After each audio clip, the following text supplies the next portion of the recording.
Guys, പുറത്ത് നല്ല കോരിച്ചൊരിയുന്ന മഴയാണ് കേട്ടോ. അപ്പോൾ ഇതാ ഞാനിവിടെ നല്ല ചൂട് കട്ടൻ ചായയും നുറുക്ക് ഗോതമ്പിൻ്റെ ഉപ്മാവും ഒക്കെയാണ് ബ്രേക്ക്ഫാസ്റ്റ് ആയിട്ട് ഉണ്ടാക്കിയിട്ടുള്ളത്. സ്കൂളൊന്നും ഇല്ലല്ലോ, സോ ഇങ്ങനെയൊക്കെ നമുക്ക് അഡ്ജസ്റ്റ് ചെയ്തിട്ട് പോകാമല്ലോ ചില ബ്രേക്ക്ഫാസ്റ്റൊക്കെ. അതിന് ഉച്ചക്കത്തെ കറി ഇവിടെ റെഡി ആയിട്ടുണ്ട്. കുട്ടി ആവല് കിട്ടിയിട്ടുണ്ടായിരുന്നു, അതിൻ്റെ കറിയാണ് ഉച്ചക്കത്തേത്.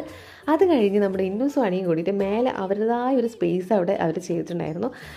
2 സോഫയൊക്കെ ജോയിൻ ചെയ്ത് വെച്ചിട്ട് അമ്മ ഇത് നമ്മുടെ ഏരിയ ആണെന്നൊക്കെ പറഞ്ഞിട്ട്. അതുകൊണ്ട് തന്നെ അവരറിയാതെ ഞാൻ വാൾ സ്റ്റിക്കേഴ്സ് മീഷോന്ന് ഓർഡർ ചെയ്തിട്ടുണ്ടായിരുന്നു. അപ്പോൾ അത് വന്നതിൻ്റെ സന്തോഷമാണ് കേട്ടോ നിങ്ങളിവിടെ കാണുന്നത്. അവരുടെ കുട്ടികളെ സന്തോഷമില്ലേ നമുക്ക് വലുത്. അപ്പോൾ ആകെ ജസ്റ്റ് 84 റുപ്പീസ് അങ്ങനെ ഇല്ലായിരുന്നുള്ളൂ ആ വാൾ സ്റ്റിക്കേഴ്സിനെ. അത് കഴിഞ്ഞ് പിന്നെ വൈകുന്നേരം അമ്മയുടെ ബർത്ത്ഡേ ഉണ്ടായിരുന്നു. അങ്ങനെ ഏട്ടൻ്റെ വീട്ടിൽ പോയി ബർത്ത്ഡേ ഒക്കെ ആഘോഷിച്ചു. അപ്പോൾ അമ്മയും ഹാപ്പി, നമ്മളും ഹാപ്പി കേട്ടോ. ഇനിയിപ്പോൾ ഇതാ ഓണമൊക്കെ വരാൻ പോവാണ്. അപ്പോൾ എല്ലാവരും ഡ്രസ്സൊക്കെ എടുക്കേണ്ട തിരക്കിലാണ്. അതിനിടയിൽ ചൂട് കാര്യമായ നമ്മുടെ എക്സാം വരുന്നുണ്ട്. അപ്പോൾ എല്ലാവരും എക്സാമിന് നന്നായിട്ട് പ്രിപ്പയർ ചെയ്യുക, നല്ല അടിപൊളി മാർക്സൊക്കെ വാങ്ങിക്കുക. പിന്നെ നല്ല മഴയാണ്, പുറത്ത് പോകുന്നതൊക്കെ കുട്ടികളൊക്കെ കൺട്രോൾ ചെയ്യുക. അങ്ങനെ എന്താ പറയുക, ഇപ്രാവശ്യത്തെ ഓണമൊക്കെ അടിപൊളിയായിട്ട് ആഘോഷിക്കുക അല്ലേ. ഇങ്ങനത്തെ കുഞ്ഞു കുഞ്ഞു വീഡിയോസായിട്ട് ഞാനും വരുന്നതായിരിക്കും കേട്ടോ. അപ്പോൾ എൻ്റെ നിങ്ങളുടെ എൻ്റെ വിലയേറിയല്ല, നിങ്ങളുടെ വിലയേറിയ കമൻസൊക്കെ ഈ വീഡിയോയുടെ താഴെ അറിയിക്കുക.